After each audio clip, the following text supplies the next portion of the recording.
вегетарианка? Так. Да? Никогда не ели мясо? Ела. И бросили? Да. То есть мясо это наркотик? Почему нет? Возможно, наркотик. То есть Веда Лайф это вы, да? Да. Да? А вы знаете Веда Лайф? Да, я был на фестивале. Ну И вот. все смс-ки приходят все время с приглашением прийти, принять участие в кушанье, в лекции, Да. там, в ресторане казацкий. Ну вот. Приходите к нам. Харе Кришна, Харе Кришна, Кришна Кришна, Харе Харе. Харе Рам, Рама Рама, Харе Харе.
Krishna, Hare Krishna, Krishna Krishna, Hare Hare. Hare Krishna, Krishna Krishna, Hare Hare.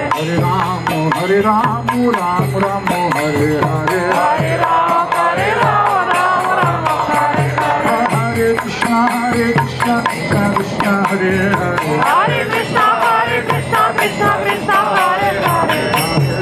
Hare Ram, Ram Ram, Hare Hare. Hare Ram, Ram Ram, Hare Hare. Hare Krishna, Krishna Krishna, Hare Hare. Hare Krishna, Krishna Krishna, Hare Hare. Hare Ram, Ram Ram, Hare Hare. Hare Ram, Ram Ram, Hare Hare. Hare Krishna, Krishna Krishna, Hare Hare. Hare Krishna, Krishna Krishna, Hare Hare. Hare Ram, Ram Ram, Hare Hare. Krishna Krishna, Hare Hare. Krishna Hare Hare. Ram Ram, Hare Hare. Ram Ram, Hare Hare. Hare Krishna, Krishna Krishna, Hare Hare. Hare Krishna, Krishna Krishna, Hare Hare. Hare Ram, Ram Ram, Hare Hare. Hare Ram, Ram Ram, Hare Hare. Hare Krishna, Krishna Krishna, Hare Hare. Hare Krishna, Krishna Krishna, Hare Hare. Hare Ram, Ram Ram, Hare Hare. Hare Ram, Ram Hare. С Новым годом всех! От Деда Мороза и гости! Прямо с Майдана. Ведем нашу прямую трансляцию самой горячей точки планеты на сегодняшний день. Майдан — это самая горячая точка планеты не потому, что здесь жарко, как в пустыне, а потому что именно здесь на сегодняшний день вершится судьба славянского народа, который долгие годы находился под разными мнениями и разными цивилизациями. Поэтому мы начинаем сегодняшнюю лекцию с небольшой песни освобождения, которая называется «Маха Мантра». Маха-мантра – это великая песня освобождения, которая была написана в индийских ведах, и которую всегда воспевали великие святые, освобожденные души. И тема нашей сегодняшней лекции называется «Революция сознания». Сознание – это удивительная вещь, лишь только благодаря сознанию мы можем чувствовать, желать и ощущать этот мир. Если мы были бы лишены сознания, мы были бы не лучше, чем камни, которые лежат здесь, на этой площади. Слово «Майдан» очень интересное слово, потому что это слово исторически обозначает место сборов.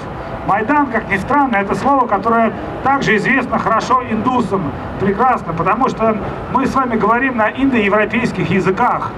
И на протяжении множества лет нашу историю, культуру постоянно всеми принижать, потому что иногда Российской империей управляли немцы, и они считали, что вся цивилизация пришла от викингов. Иногда нашей культурой управляла христианская цивилизация, и поэтому считалось, что славяне – это примитивные люди, которые получили культуру только 1000 лет тому назад. Но мы с вами прекрасно знаем историю и знаем, что индоевропейские языки несут многотысячелетнюю историю духовную. Поэтому слово «веды» понятно каждому русскоязычному или украиноязычному человеку. Все понимают слово «веды» или «неведение». Неведение – это отсутствие вед, а веды – это знание. И вот когда человек живет в неведении, что бы он ни делал, происходит в невежестве. Когда человек пребывает в невежестве, он признает друзей за врагов, хорошее за плохое, и поэтому его можно сравнить с пьяным человеком. Пьяный человек не может понять, сколько пальцев, он не может водить машину, он не может воспитывать детей. Пьяный человек пребывает в невежестве. Но стоит только человеку отрезветь, как все происходит обратно. Он понимает, ага, это мои друзья, это мои близкие, это мои возлюбленные. И поэтому слово «веды» говорят о том, что человек должен быть духовно трезвым. Он должен осознавать свою вечную духовную природу. Очень прекрасно то, что сегодня Майдан является самым горячим местом планеты. Горячим не потому, что здесь на самом деле холодно и сыро, но горячим, потому что здесь горят сердца людей. Люди пришли сюда, чтобы изменить мир. Но веды говорят, прежде чем ты должен изменить мир, ты должен постараться изменить себя. Если ты выгонишь одних жадных чиновников, то где гарантия, что на их место не придут другие жадные люди? Поэтому веды говорят, человек должен очистить свое сердце. Очистить он должен свое сердце через служение, самопожертвование, самоотдание. И это служение должно находиться на самом высшем уровне. Поэтому только душа может по-настоящему служить. Кому может человек служить? Он может прислуживать царям или политикам, но служить он может только Богу, по большому счету. Потому что каждый человек – это душа, которая связана с высшим миром. И поэтому служение Господу очищает человека от невежества. Но не существует той религии, которая бы не запятнала сегодня себя среди светских людей. Потому что религия со временем превратилась во власть, в политику, в зарабатывание средств. Религия утратила свою самую главную суть. Самая главная суть религии – это достижение любви к Богу. Если у человека есть любовь к Богу, можно сказать, что он достиг самого высшего состояния в религии. И поэтому веды говорят, для того, чтобы любить Бога, нужно постараться любить как можно меньше себя, свои пороки, свои слабости. И веды призывают нас к свободе. Но люди говорят, мы хотим свободы, свободы для чувств, свободы, чтобы правильно говорить, свободы, чтобы правильно действовать. Но есть такие чувства, как жадность, вожделение, гордыня. Все эти чувства заставляют человека деградировать. Все начинающие политики всегда были искренними в начале, но стали коррупционерами в конце. Вот. Почему? Потому что они свободны от чувств жадности, от чувств вожделения, от чувства ненависти. И поэтому Писания говорят, что мы должны очистить наше сердце. Мы должны достичь свободы не для чувств, а свободы от чувств, от низшего. Для того, чтобы полюбить высшее, нужно освободиться от низшего. И возникает вопрос, как это можно сделать? Как человек может очистить свое существование? Как человек сможет стать совершенным? Ответ очень простой. Человек должен стать духовной личностью. Но духовной личностью можно стать только тогда, когда у тебя есть высшие духовные цели, у тебя есть духовное общение, у тебя есть духовные друзья. И поэтому, что объединяло всегда людей? Людей всегда объединяла песня. Люди всегда пели, они собираются здесь, чтобы петь и слушать. О чем они поют? Давайте как один умрем в борьбе за это. За что? Что такое это? За что мы должны умереть? Поэтому веды говорят, надо умереть, чтобы жить. Нужно умереть как эгоист и воскреснуть как духовное существо. В этом было революционное послание Христа. К сожалению, не все это поняли. Умереть, чтобы жить. Но что такое умереть? Это значит действовать не ради своего тела, не ради своих корыстных интересов, а действовать ради души. В каждом живом существе есть душа. Душа — это частичка Господа. Душа — это то, что наделено сознанием. Душа — это то, что может любить и сознавать. Тело не может любить. Ум не может любить, любить может душа по-настоящему. И поэтому не существует еврейской души, таджикской души, русской души, украинской души. Есть только одна душа, частичка Господа. И эта душа в сердце каждого человека. Вот об этом вызывают веды. Веды говорят, для того, чтобы любить по-настоящему, для того, чтобы по-настоящему быть свободным, для того, чтобы по-настоящему переживать свое «я», мы должны освободиться от иллюзий и невежества и перейти в духовное состояние. Для этого есть специальная песня освобождения. Всегда люди шли на битву с песнями, всегда люди работали с песнями. Они сажали урожай и пели песни, они собирали урожай и пели песни, они женились и пели песни. И поэтому людям свойственно через звук, через мантру объединять свое сознание. И вот для этого великий мистик Чайтанья, он вспомнил древнюю махамантру, которая заключена в Ведах. Эта махамантра очень простая. Это Хари Кришна махамантра. Кришна обозначает Господь, который привлекает всех, Он прекрасен. Веды говорят о том, что Бог прекрасен. А Рама говорит о том, что Он всегда приносит радость. Поэтому мы знаем, что существует духовность и радость. И вот сейчас мы хотим поздравить всех с Новым годом, уже немножко холодно. Но мы знаем, что многие люди здесь ночуют, живут, греются, согревают друг друга, жертвуют друг другу пищу, отдают друг другу свое внимание. И это прекрасно, потому что через трудности рождается личность. Если бы люди не вышли на улицы, они не были бы готовы к изменениям. Поэтому мы всегда должны готовы быть к трудностям для того, чтобы измениться. И это прекрасно. Но мало того, что человек только получает трудности, он еще должен постоянно работать над собой. И поэтому в нашей традиции махамантра — это постоянное прославление высшего мира. Человек создан для того, чтобы славить высший мир. Это и есть, по сути дела, православие, славить правду. И для этого люди всегда собираются и поют.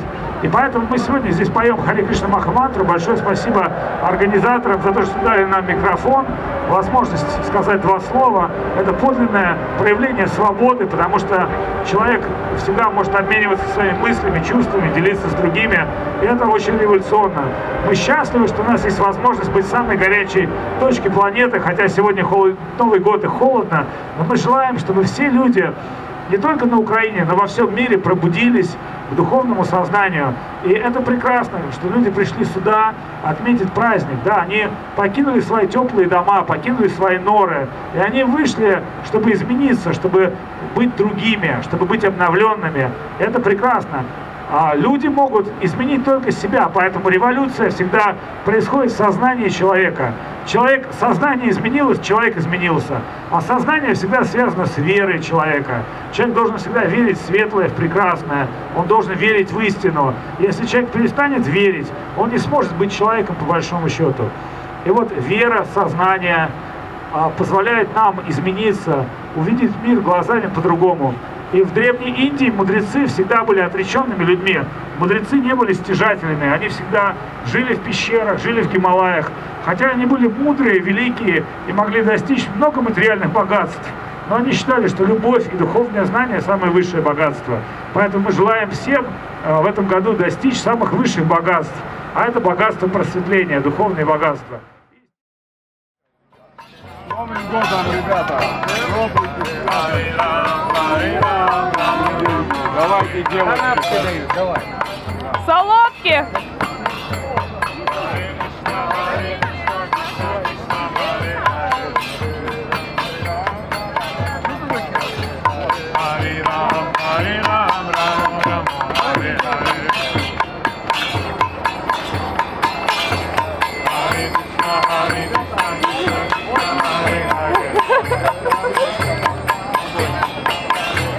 Hare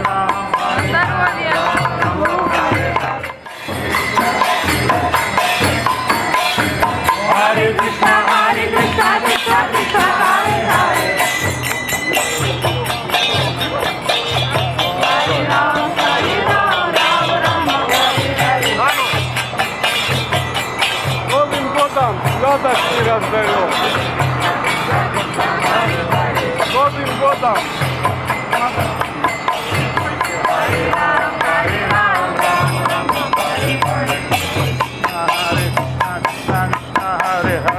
Hare Krishna, Krishna Krishna, Hare Hare. Hare Ram, Ram Ram, Hare Hare.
Дождь рождает!